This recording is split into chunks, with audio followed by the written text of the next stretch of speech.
So I will speak about joint work with Chiara Camere, Alice Garbagnati, and my brother Michał Kapustka. And the title is Nikulin orbifolds, so I will explain what I mean by that. I guess it's not a common name. So the structure of the talk is I speak first about some motivation and preliminaries about HS manifolds or hyperkahler manifolds if you prefer. Then we'll discuss manifolds with an involution that preserves the symplectic form, some special type of IHS manifolds, which are called K3 type. Then we'll move to Nikulin orbifolds and orbifolds of Nikulin type. So there are two different notions related to these quotients of hyperkahlers via involutions, and at the end we'll discuss some constructions, explicit construction of some families of these orbifolds. So let me start with the definition. I guess that everyone knows it, but just for completeness. So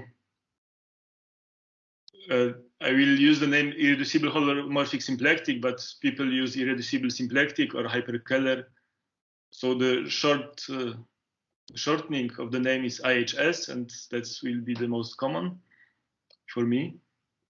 So IHS manifolds are compact Kahler manifolds, such that the second, the H02 is generated by one holomorphic 2 form, which is not nowhere degenerate. So in particular, such manifolds must have even dimension and trivial canonical class by this non-degeneracy assumption. So I guess I don't need to explain that they are important manifolds. So due to the Bogomolov decomposition theorem, they are used as building blocks of Kahler manifolds with trivial Perchon class. And the easiest examples are examples in dimension 2. They are called K3 surfaces, which everyone is familiar with. Okay, so it's much harder. So we have K3 surfaces. K3 surfaces have been studied from a long time. In particular, some projective models were discussed up to high degree by Mukai and others. But for hyperkahler manifolds of higher dimension, it's really hard to get new constructions. So far there are three deformation types of these manifolds. So one of them is deformations of Hilbert schemes of endpoints on K3 surfaces. So they're all somehow related to surfaces, and we'll see why this is the case. So the first one, and we call them K3n type. So it's like power of the K3, the Hilbert power of the K3. So this is valid for any n. So we have like an infinite sequence, but of growing dimension. Then we have deformations of generalized Camere manifolds. So these arise from abelian surfaces. We take like Hilbert schemes of points with the condition that they sum to 0. And then, yes. And then we have two types of O'Grady manifolds. So there are two families, isolated ones in dimension 10 and 6. And then they also appear as, in fact, as moduli spaces of objects on the K3 surface or an abelian surface. So they are also somehow related to surfaces. Okay, so as you can see, so this I use the name deformations here everywhere, and deformations are not projective in general. So even if a K3 is projective, the Hilbert scheme is projective, then the deformation is not projective. But also K3 can be non-projective, and then the Hilbert scheme is called this two-body space, and it's also non-projective. So here we have these families, these big families of non-projective ones in general. But if you are interested in algebraic geometry in the projective cases, it's even harder to get examples.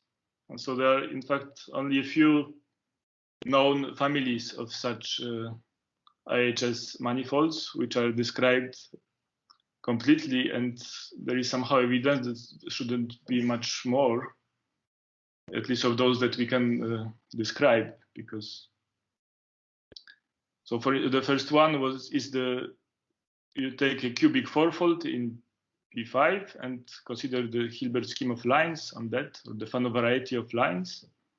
This is an IHS manifold. And changing the cubic, we get a so-called complete family with a fixed polarization, a fixed type of polarization. So with the cubic, we can also, instead of taking the Fano variety of lines, we can have this strange construction as varieties of sums of powers. So we decompose the cubic polynomial into a sum of powers of linear forms. If you use 10 forms, then any cubic has this four-dimensional family of presentations, and this is also an IHS manifold. Then there are double EPW sextics, which are associated to Lagrangian spaces in a wedge product of a six-dimensional space. So if you take the third wedge power of a six space, then there is a natural symplectic form on that, skew-symmetric form given by the wedge product. And then Lagrangian spaces give rise to some degeneracy loci, which are called EPW sextics, which admit covers, which are double EPW sextics, and they are hyperkahler. There is one case also in G610 as a zero locus of a vector bundle by de Boer-Voisin. There is one more family related to cubics in B4. Instead of lines, if we consider twisted cubics, then this is not yet a hyperkahler, but it is somehow fibered over a hyperkahler, or an IHS. And there is one more related to Lagrangians, it's in dimension 6. So these twisted cubics were in dimension 8, and these double EPW cubes coming from the same Lagrangian, but another degeneracy locus, they are six-dimensional. So this is the full list of known so-called complete families. So that,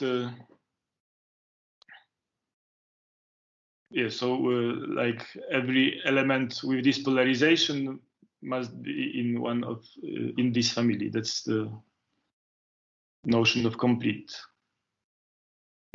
And all these families are in fact of the same type. They are all of K3n type. So they are the formation of Hilbert schemes of points on K3 surfaces. So there is no known other complete family of projective ones in any of the other types. And this will also be the focus of our talk, this K3 square type manifolds. But so one of our aims of this paper that should appear soon on arXiv is to construct a new family, but which is complete, but it's not a family of IHS manifolds, but IHS orbifolds. So this list here is expected to be complete. There are some results of Hulek, Sankharan, Gritsenko about the moduli space of such polarized IHS manifolds, and in higher degree they are somehow expected to be general type. And if the moduli is of general type, it's hard to expect that there will be a very explicit construction with parameters, and so that's why one expects that there will be not many of those complete families. But in the IHS orbifold case, we still can expect some new cases. So before I pass to this singular IHS manifolds, let me just, for future reference, give you some hints on how to work with IHS manifolds. So one of the way to work with IHS manifolds is to use the fact that they admit intersection form on the H2. So they are 4-dimensional, but still there is a quadratic form defined for divisor. It's related to the symplectic form. It's called the Bovil-Bogomolov intersection form. And that form endows this cohomology group with a lattice structure. And this makes us the theory of IHS manifolds similar to that of K3 surfaces, which are also described a lot in terms of lattices and hot structures defined on these lattices. So for instance, for K3 square type, this lattice is just an extension of the K3 lattice, but by one more class, a class of square minus 2. So these lattices are known for the type of manifolds that are known. And there is a Torelli type theorem for IHS manifolds saying that somehow the IHS manifold can be up to some monodromy transformations, and so it's not as obvious as the K3 Torelli theorem, but still it works. So the IHS manifolds are parameterized at this period domain and can be recovered from the hot structure on the lattice. So that will be our main tool in the work, at least the first part of the work with our manifolds. So, but before we pass to our results, let me go quickly through the introduction of singular symplectic manifolds. So IHS manifolds with singularities. So in general, we saw to construct IHS manifolds, we used some moduli description usually related to K3 or abelian surfaces. So these kind of manifolds are IHS, assuming that they are smooth by results of Mukai, but in general they are not smooth, they can be singular.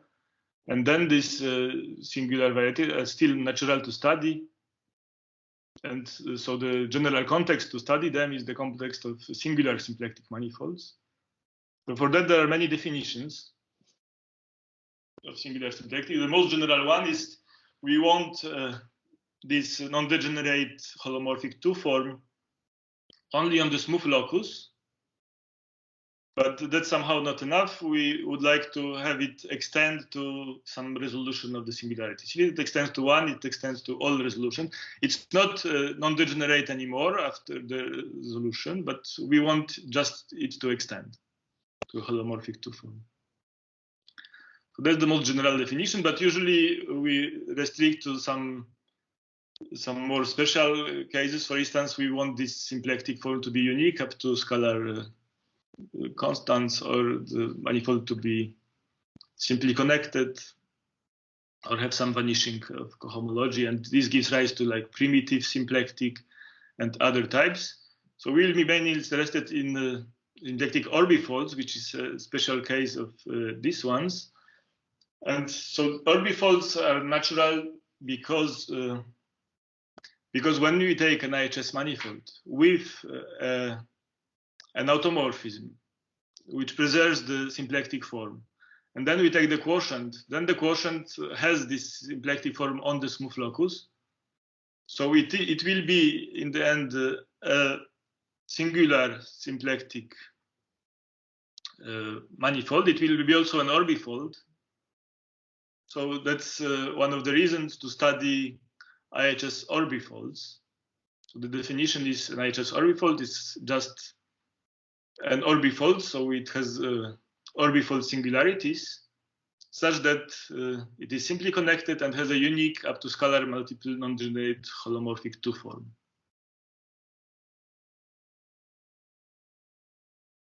So, and these kinds of orbifolds have been studied already. For instance, some general theory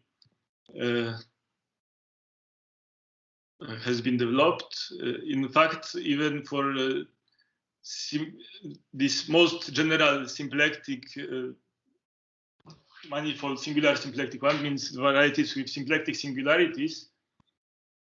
There is, we can define an intersection form on the divisors by choosing the symplectic form. Even if it's not unique, we can have a different one associated to each symplectic form, and it has similar properties to the Bogomolov. But here, for orbifolds, for instance, or for these primitive ones, we have a unique one which really behaves similarly to the Bogomolov form for IHS.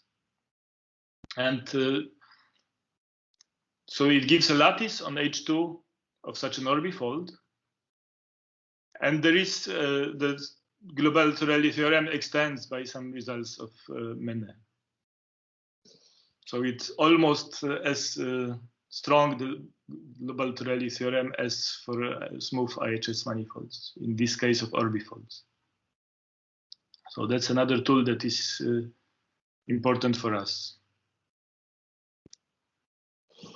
Okay, and so we would like to construct some IHS orbifolds which are not known. The best would be to have some families, complete families of IHS orbifolds.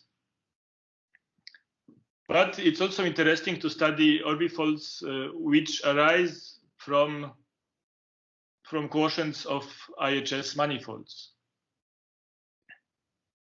So in fact, the study of automorphism of IHS manifolds is a vast subject that has been studied by many authors recently, with, in fact, important results.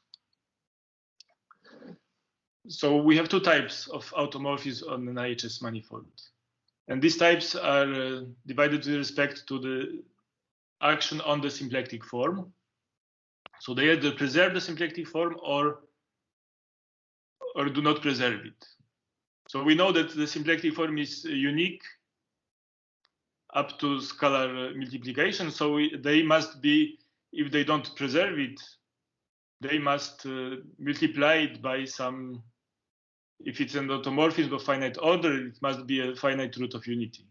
So these non-symplectic automorphisms are those which multiply the symplectic form by a root of unity, and the symplectic ones are those which just preserve the form. So for us, the interesting part will be to study symplectic automorphism of IHS manifolds. The non-symplectic ones are also very interesting, but their theory is somehow already almost completely finished. I mean, they are classified by works of Mongardi Vandel and Boissier Camere and Sarti, with some small contribution closing the subject by Camere, Mongardi, my brother, and myself. So we would like to work with symplectic involutions, where also a lot of work has been done in general. But somehow the fact that they give rise to orbifolds is an additional motivations for us. So the first case to study, the first case which is in fact very classical, is to study surfaces. So K3 surfaces with symplectic involution. These were studied with symplectic automorphisms in general. So this is a subject studied by Nikulin. And in fact, Nikulin had so big impact on that subject that For instance, those automorphisms of order 2 on K3 surfaces are called nowadays Nikulin involutions. Involutions are this of order 2. And that's the notion that we would like to generalize to higher dimensional IHS manifolds.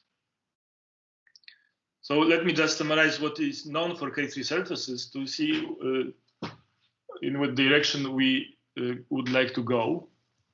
So a Nikulin involution on a K3 surface has 8 fixed points, and surfaces admitting such an involution, there are only several, they are fully classified. There are several families by Geemen and Sarti. The quotients are, so the difference between this K3 surfaces world and our world is that a quotient of a K3 surface by a symplectic involution will be singular in these 8 fixed points.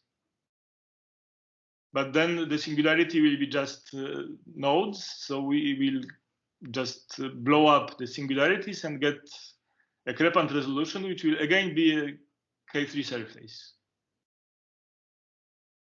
So this, so here we don't leave the world of K3 surfaces. We have a K3 surface with the involution, and we have the resolution of its quotients. It's called a Nikulin surface. And these are two types of surfaces that we can study. And they were studied and classified, in fact, by Geemen and Sarti and Garbagnati Sarti.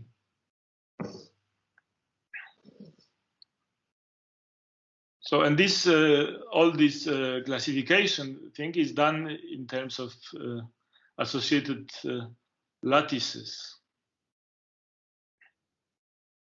And that's the direction we would like to follow also at the beginning, at least, of our work. So we study symplectic involutions. That's the main subject of our talk. Symplectic involutions on IHS manifolds.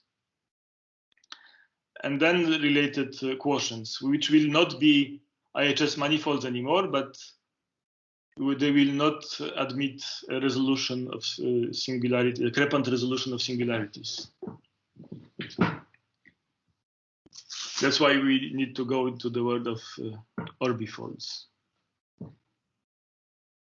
So first, let us look at the classification of K3 surfaces, not K3, but IHS manifolds with K3 square type, which admit an involution, symplectic involution. So the first result was obtained already some time ago by Mongardi. On the lattice, we can see easily from the lattice whether there exists a symplectic involution on a IHS fourfold of K3 square type. That is exactly when this lattice E8 of -2 is primitively embedded in the Néron-Severi lattice of the IHS manifold. But we would like to study projective IHS fourfolds with involution so that we can see them construct. So for projective, we need, so this is, this lattice is negative definite. There is no ample class in this E8 of -2. So we need some additional class to make our variety projective. And in fact, so we can prove that a projective IHS fourfold of K3 square type with symplectic involution always have this lattice that we will call lambda 2D for future reference. That is just the E8 of -2 plus one class of square 2D in its Néron-Severi lattice. So now we would like to classify all in terms of lattices. What are the possible Néron-Severi lattice of such an IHS fourfold containing that as a primitive sublattice?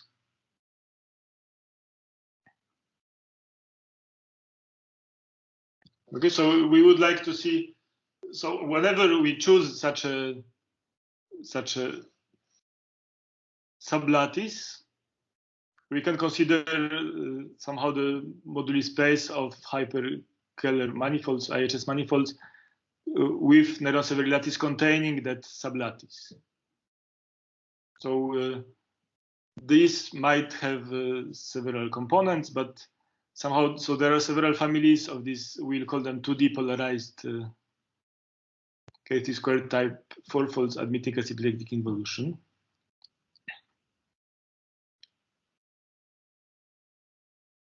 So we know that they must contain that, and if they contain that, they admit a symplectic involution. So somehow we would just need to take that lattice and embed it into the big lattice and consider all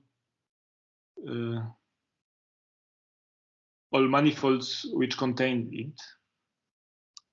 But this lattice has different embeddings. In particular, it can have an embedding in which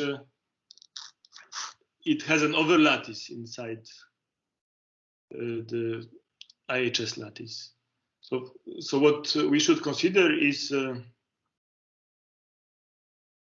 the Néron-Severi lattice of the very general element will be either this lattice lambda 2D itself, so the direct sum of 2D and E8 of -2, or its extension.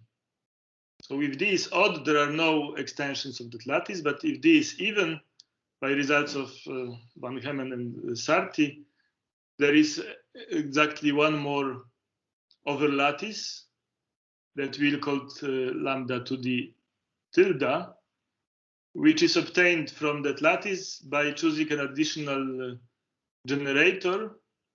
It's different depending on the rest modulo 4. So when D is divisible is even, then this H plus B1 over 2 or H plus B1 plus B3 over 2. So H is that generator corresponding to the 2D, and BIs are the generators of the E8 that are numbered together with the Dynkin diagram. So they appear so there will be this lattice, will be an overlattice of that one, and this overlattice can also appear as the Néron-Severi lattice of a very general element in such a 2D polarized. So now that we have somehow classified all Néron-Severi lattices of very general elements, we would like to see the families corresponding to them. And in fact, these families are not determined uniquely by this Néron-Severi lattice. What is important is also the embedding of this Néron-Severi lattice in the lattice of the hyperkahler. And these embeddings can be distinguished by the orthogonal lattice, which is the transcendental lattice of the IHS manifolds. And we have this table. So depending on D, we can have either one or two possibilities for the embedding. So there is always an embedding of the first type for any D. And for even ones, we have an embedding of the overlattice, a unique embedding of the overlattice that we just constructed, that lambda 2 tilde. And for odd D, there is no overlattice, but there are many. They could be up to 3 embeddings of this lattice lambda 2D itself, 3 distinct ones, which give rise to 3 different families of IHS manifolds with symplectic involution. So here there is all the notation should be known. So U is this hyperbolic lattice. Then E8, D4, they are corresponding to the linking diagrams. If I have this -2 or -1, I just multiply the intersection formed by the number in the brackets. This is just one element of square given in the brackets. And there is this KD here, there is this rank 2 lattice with this intersection form. So this is somehow very explicit. The embeddings of these lattices in L are described very explicitly also. So having this description, somehow what is nice with this lattice construction is that having the lattice, this non-covariant transcendental lattice, we can look for, we can compare this lattice with a lattice of a moduli space of objects on a K3 surface, for instance. And that's a way to construct our families in terms of these moduli spaces. So now you can compare that with the previous table. The first case was split into two, depending on whether D is even or odd. And then the remaining ones have a moduli description. So all hyperkahler manifolds with a symplectic involution can be obtained from some K3 surfaces as moduli spaces of twisted sheaves. In these three cases, twisted sheaves. Then in the last case, it's just a moduli space of sheaves. And in the middle one, it's somehow the most interesting. It's a Hilbert square of a K3 surface. So what is interesting here?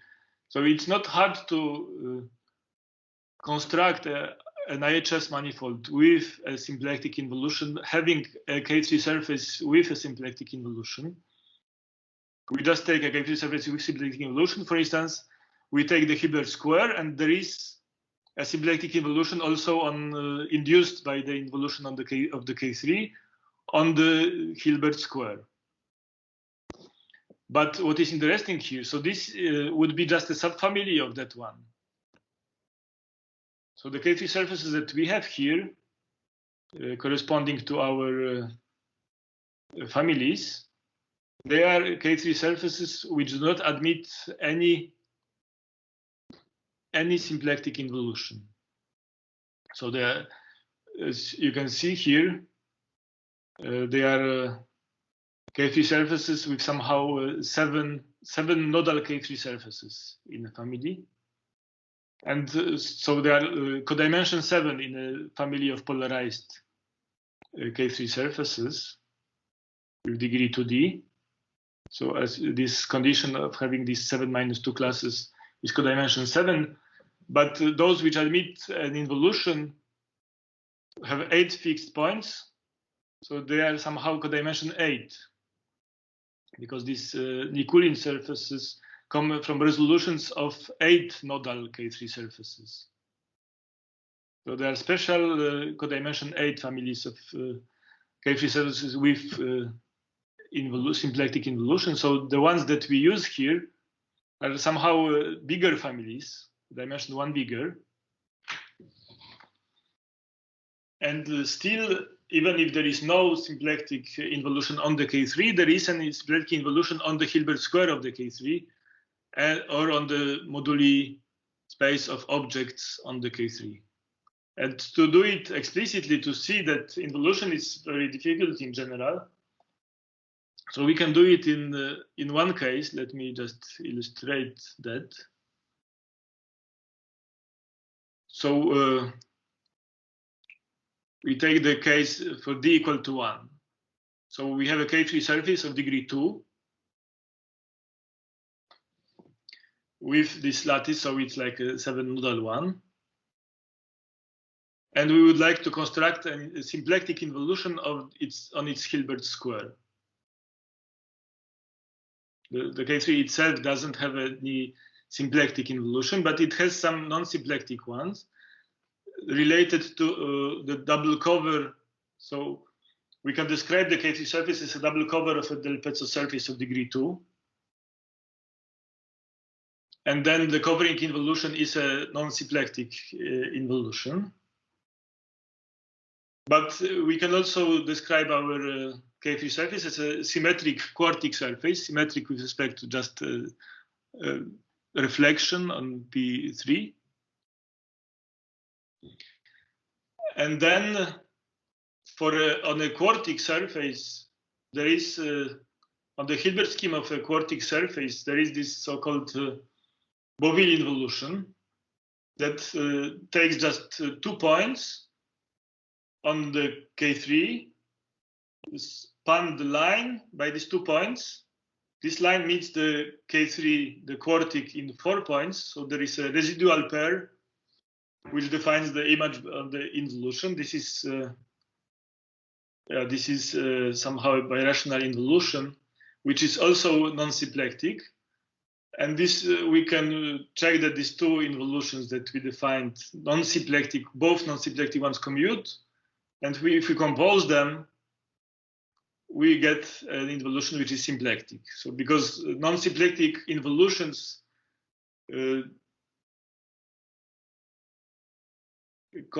so each of them change the symplectic form to minus the symplectic form. But if we compose 2 of them, it will be a map preserving the symplectic form. And the fact that they commute tells us that the composition is also an involution. So it must be a symplectic involution. So you see that this, because of this existence of this Bouville involution, which is on the Hilbert square but not on the K3, we can construct a symplectic involution here, which is not coming from the K3 surface. But that's the only case that we can do explicitly. For higher Ds, there is a lot of geometry giving a lot of insight in the picture, but somehow we cannot complete to see the model of the involution on the Hilbert square of the K3s. Okay, so now we have a description of IHS manifolds with the symplectic involution, and we would like to consider the analog of these Nikulin surfaces. So Nikulin surfaces were obtained as resolutions of a quotient of this K3 surface by the involution. So here, there we use the fact that this involution has 8 fixed points.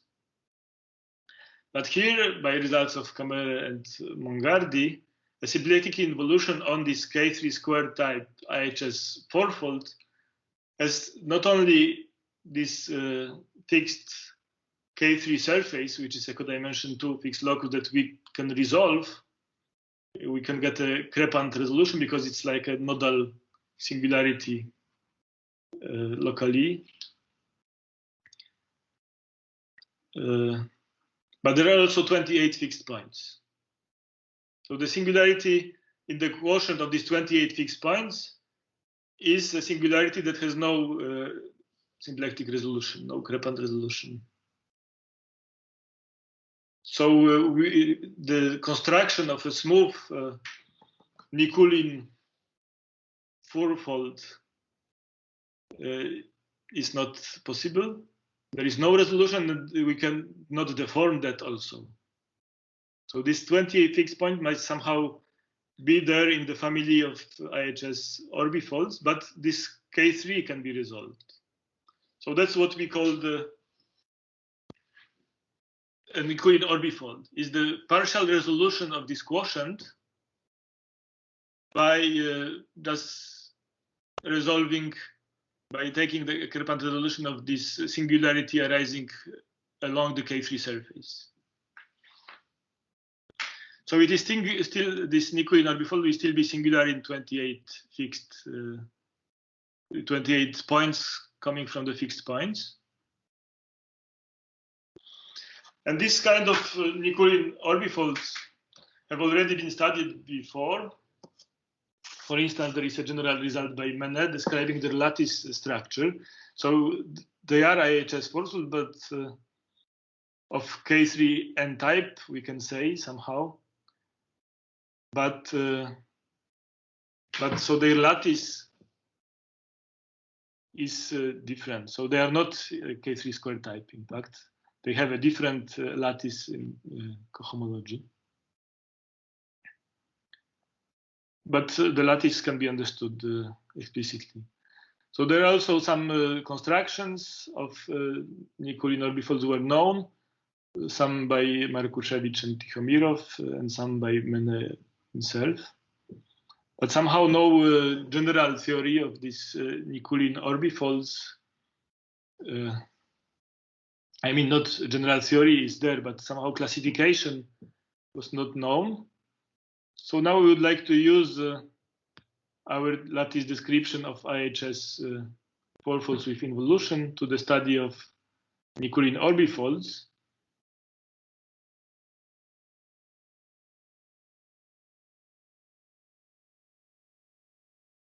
So from the cases that we have before and the result of Mene saying how this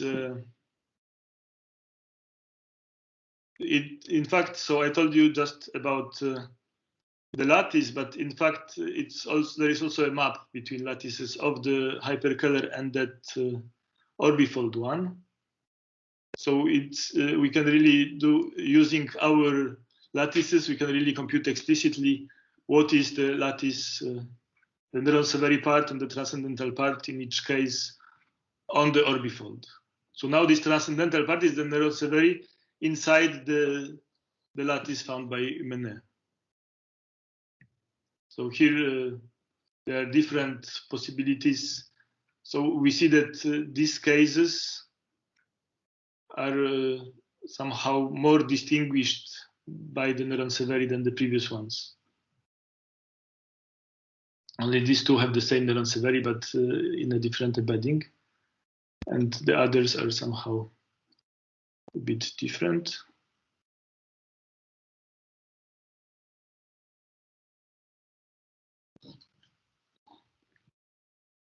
So here again, there is a new notation. Is N is the Nikulin lattice, is the lattice of related to this Nikulin surface. It's an extension of the lattice of rank 8 with -2 squares, given by adding the sum of the generators divided by 2. So it's another lattice of the rank 8 lattice that appears here. But yeah, so all the others are understood.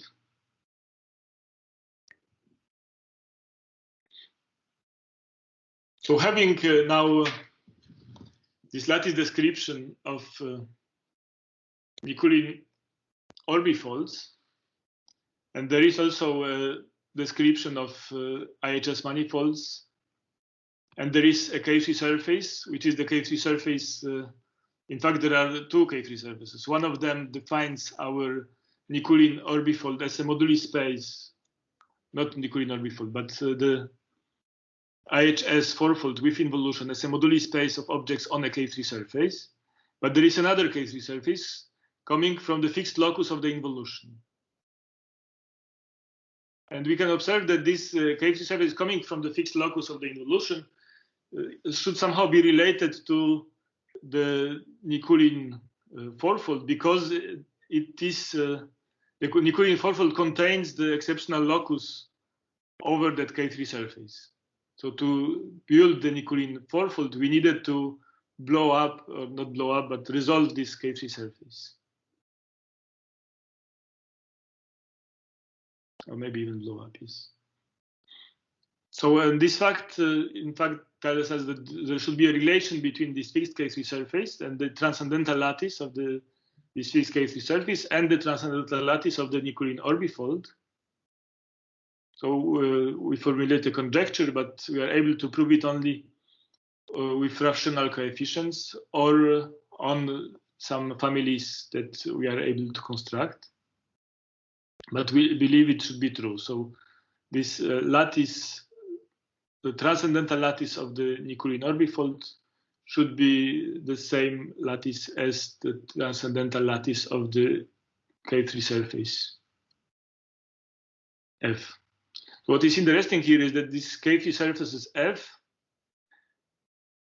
they are somehow generalization of Nikulin surfaces. That is because if you take, for instance, a Hilbert square of a K3 surface with involution, and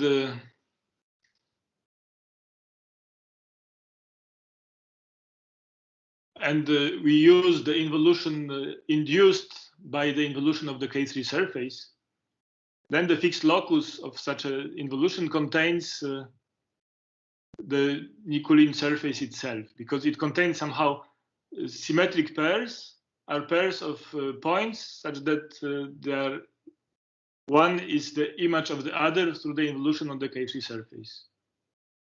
So these symmetric pairs of points, they are birational to this Nikulin quotient surface. They are in fact resolved by also taking this Hilbert scheme resolution.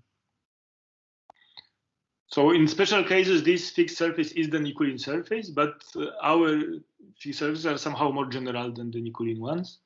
And we can try to characterize these fixed loci in terms of the transcendental lattices that we have in the previous table. So this gives almost like a complete classification of general Nikulin orbifolds and IHS manifolds with symplectic involution. So general elements in families. But what is interesting is that even in the non-projective case, whenever we have a symplectic involution on a K3 square type fourfold such that the Néron-Severi lattice is E8 of -2, so this is the biggest, the smallest Néron-Severi lattice of IHS fourfold of K3 square type with symplectic involution. That was our starting point, the result of Mongardi. So even in this smallest Néron-Severi lattice, the corresponding Nikulin orbifold will have non-trivial Néron-Severi lattice. It will be still non-projective because this is a negative square class, but it will contain an additional class. And this containing of the additional class means that the Nikulin orbifolds are not general in their deformation family. So the general one should have no nothing in the Néron-Severi lattice. But so also in the projective case, if we take, if we add a projective class here, we'll have not only in the quotient, we have not only this this ample class, but also a -4 class, a negative one.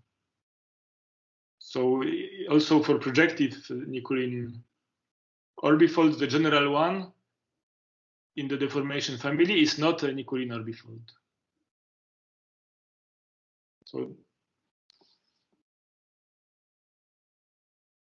So that's motivation to introduce the definition of orbifolds of Nikulin type.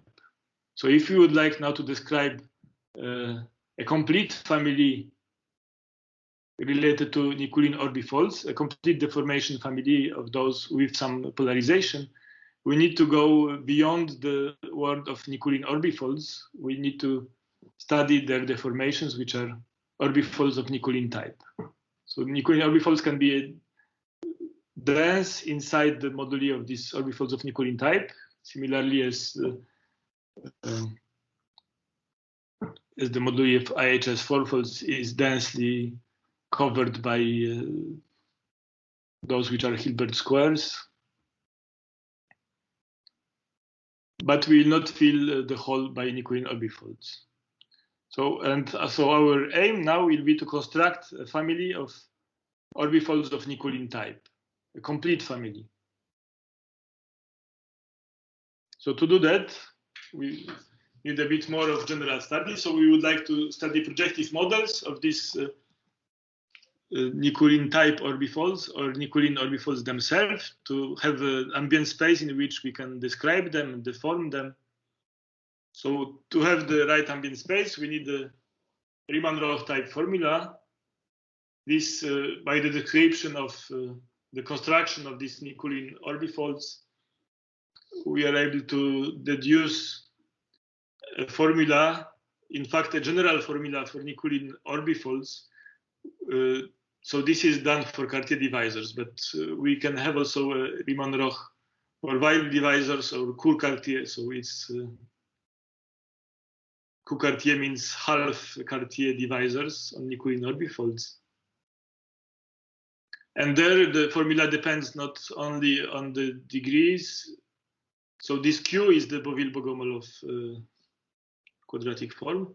So it doesn't depend only on the Q of D, but also on the number of points through which our non-Cartier divisor pass and fails to be Cartier, and also about if we are in the realms of Nikulin orbifolds, we still have the exceptional locus on the K3 surface, and the restriction to that exceptional divisor is also taken into account in the formula. So I don't show it here, but there is a general one. You can look it up in the paper if when it shows up, and use it if you want to work with Nikulin orbifolds. So we'll use just that one and try to construct a family of orbifolds of Nikulin type.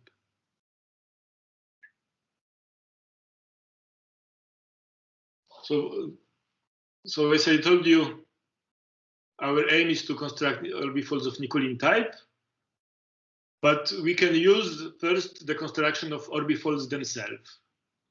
So to construct orbifolds themselves corresponding to these families in the table, the general elements, we can take either just Hilbert scheme or moduli space. So we constructed one of them, for instance, using Hilbert scheme of a K3 surface. But we can also use the constructions that are known of general IHS manifolds, projective ones, impose some symmetries of the entry on the entry data. So for instance, instead of looking at Fano varieties of general cubics, we look at Fano varieties of symmetric cubics. And then we can describe in which case we are. This is the transcendental lattice corresponding is the T63, and the corresponding quotient will be the Nikulin orbifold in the case 6, degree 6 in the table, 6.3 in the table of Nikulin orbifolds. Similarly, we can consider Lagrangians, which are symmetric with respect to some involution of the 6 space, or some symmetric. So I didn't say you before, but so some divisors on the, so these Vera fourfolds give rise to IHS manifolds, but not of a complete family, but a divisor in a complete family. But this divisor is somehow enough to catch our Nikulin orbifolds with T4 tilde here. Lattice. So some cases of Nikulin orbifolds can be constructed, but it is very hard to see how to deform them to Nikulin orbifolds or to orbifolds of Nikulin type.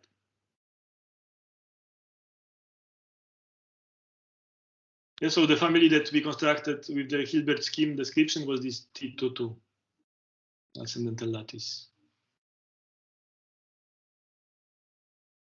So assuming we have some constructions of Nikulin orbifolds, but no construction of orbifolds of Nikulin type. So it's like for hyperkahler manifolds in general, IHS manifolds, we have, it's not hard to construct an IHS manifold, but what is hard is to construct a complete family of IHS manifolds. And here this completeness is the the Nikulin type.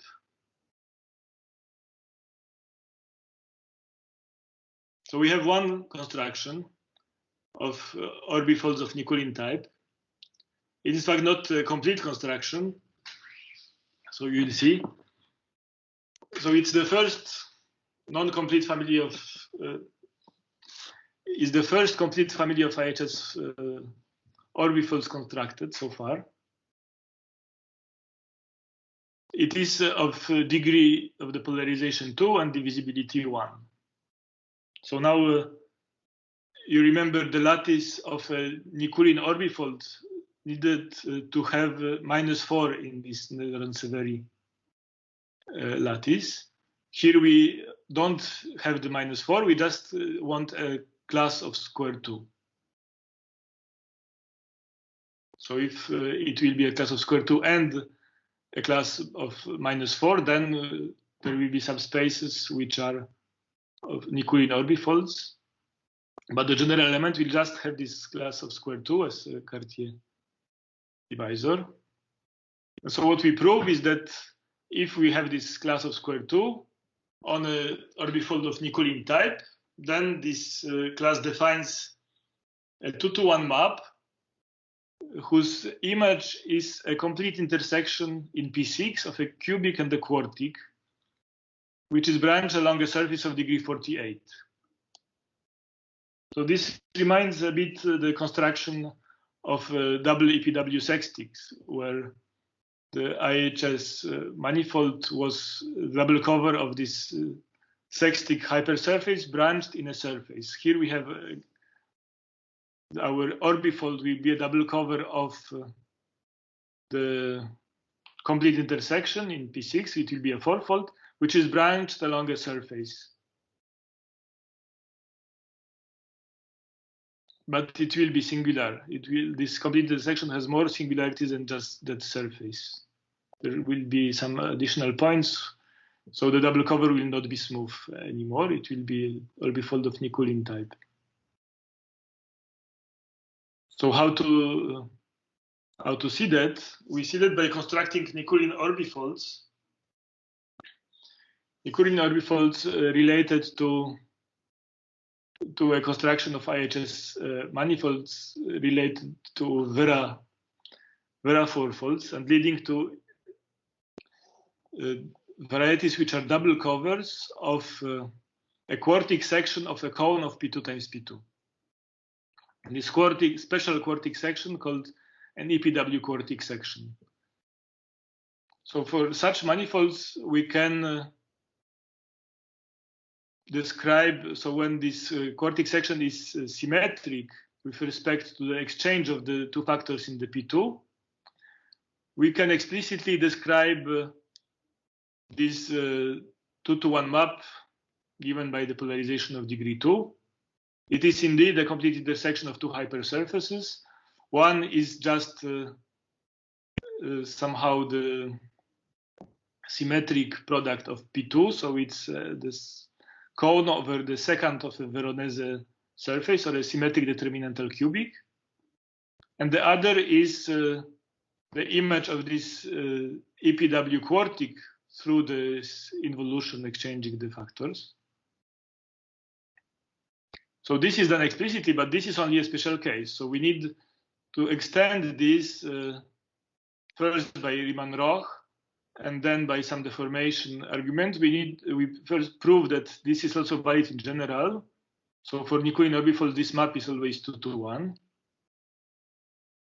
And then once the map is 2-to-1, we know the degree, and then restricting to a surface section, we are able to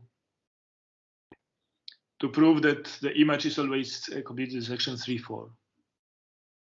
So this it's interesting to understand what is the cubic in this complete intersection, for instance.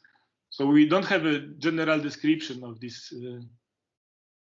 those complete intersections which are related to Nikulin type orbifolds. We know that the symmetric determinantal cubic leads to Nikulin orbifolds, so we need some bigger family of cubics, not symmetric determinantal. which and some quartics on them, special ones, which will lead to this Nikulin type orbifolds. So that's an interesting problem that we pursued, and one of the approaches is to use the spectral Rayleigh spectral sequence, and there we expect that this family of complete intersections is parameterized by the choice of 28-dimensional linear subspaces of such a space where V7 is a vector space of dimension 7, equipped with a map like a symplectic form, but it doesn't go to C, but to a 7-dimensional space. So it's like 7 forms on that space. They are defined here. And if we find this a family of 28-dimensional subspaces which are isotropic with respect to this B, then we have a description of these 3-4 complete intersections. So we found some families which lead to some cases of EPW sextics, for instance. So it's like a generalization of an EPW sextic. But so it seems that there are several components of these 28-dimensional linear spaces, and we need to find the right one. So this is work in progress, and so our aim is to have that last construction completed, to have really a parameterization of the family of 3-4 complete intersection which admit a double cover, which is a Nikulin type orbifold. So that would be like an analog of double EPW sextics. Thank you for your attention.